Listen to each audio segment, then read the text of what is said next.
ನೀ ಬೆಚ್ಚಗೆ ಮಲಗಿರುವೆ, ನಿನ್ನ ಮುಟ್ಟಿ ಎಬ್ಬಿಸಿ ಮಾತಾಡಿಸಬೇಕು ಎಂದನಿಸುತ್ತದೆ.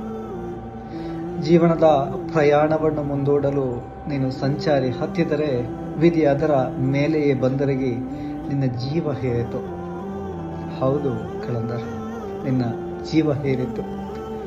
ಉಪಾಸಿಗನಾಗಿ ನೀನು ಅಲ್ಲಾಹನ ಆತಿಥ್ಯ ಸ್ವೀಕರಿಸಲು ಸುಗಂಧ ಸುವಾಸನೆಯಿಂದ ನೀ ಬಿಳಿ ವಸ್ತ್ರದಿ ಮದುಮಗನಂತೆ ಹೊರಟು ನಿಂತಿದೆ.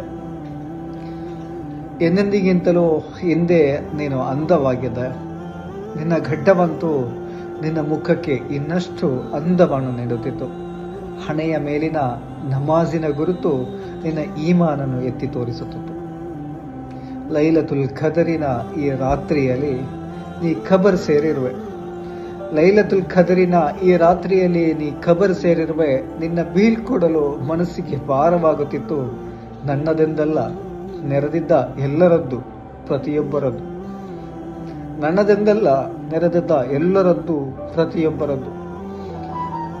4 ಮುದ್ದು ಮಕ್ಕಳ ತಂದೆಯನ್ನು ನಿನ್ನ ನೋಡಿದಾಗ ಗೊತ್ತೇ ಆಗುತ್ತಿರಲಿಲ್ಲ. ಆ ಮಕ್ಕಳು ನಿನ್ನ ದಾರಿಯ ಸಾಕ್ಷಿಗಳು. ಆ ಮಕ್ಕಳು ನಿನ್ನ ದಾರಿಯ ಸಾಕ್ಷಿಗಳು ಖಂಡಿತ ಆಗಲಿದ್ದಾರೆ.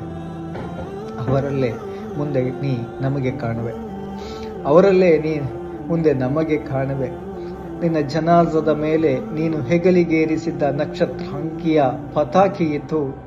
ನಿನ್ನ ಮನೆಯವರು ನೀನಿದ್ದ ಚಳುವಳಿಯ ನಿನ್ನ ಸಹೋದರರ ಕೈಗೆ ನಿನ್ನ ಎಲ್ಲ ಅಂತ್ಯ ವಿಧಿವಿಧಾನದ ಕಾರ್ಯಕ್ಕಾಗಿ ಬಿಟ್ಟುಕೊಟ್ಟಿದ್ರು.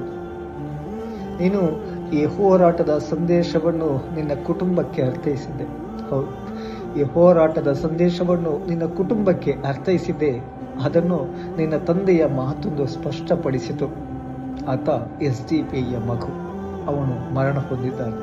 ಆತ SDP ಮಗು, ಅವನು ಮರಣ ಹೊಂದಿದ್ದಾನೆ. ಆತನ ಮೃತ ಸಂಸ್ಕಾರದವರೆಗೆ SDP ಅವರ ಅಣತಿಯಂತೆ ಎಲ್ಲವೂ ನಡೆಯಲಿ. ನಿನ್ನ ಜನಾಜ ಸ್ಥಾನವನ್ನು ನಿನ್ನ ಚಳುವಳಿಯ ಸಹೋದರರೇ ನೆರವೇರಿಸಿದರು. ನೀ ಅತಿ ಹೆಚ್ಚು ಪ್ರೀತಿಸುತ್ತಿದ್ದ ಡಾಕ್ಟರ್ ಸಾಬ್ ನಿನ್ನ ಜನಾಜ ನಮಾಜಿನ ಇಮಾಮತ್ ಆಗಿದ್ದರು. ನಮ್ಮೆಲ್ಲರ ಹೆಗಲಿನೊಂದಿಗೆ ನಿನ್ನ ನಾವು ಖಬರಿಗಿಟ್ಟೆವು. ನಮ್ಮ ಮನಸ್ಸಿನ ಆಳದಲ್ಲಿ ನಿನ್ನ ಸ್ಥಾನ ಭದ್ರವಾಗಿದೆ. ಸ್ವರ್ಗದ ಬಾಗಿಲಿನಲ್ಲಿ ಕಾಯುತ್ತಿರು. ಖಂಡಿತ ಮುಂದೊಂದು ದಿನ ಭೇಟಿಯಾಗುವೆ. ಅಲ್ಲಾಹನಿಚ್ಛಿಸಿದರೆ ಹುತಾತ್ಮತೆಯೊಂದಿಗೆ. ಅಲ್ವಿದಾ ಕಲಂದರ್, ಅಲ್ವಿದಾ. ಅಸ್ಸಲಾಂ.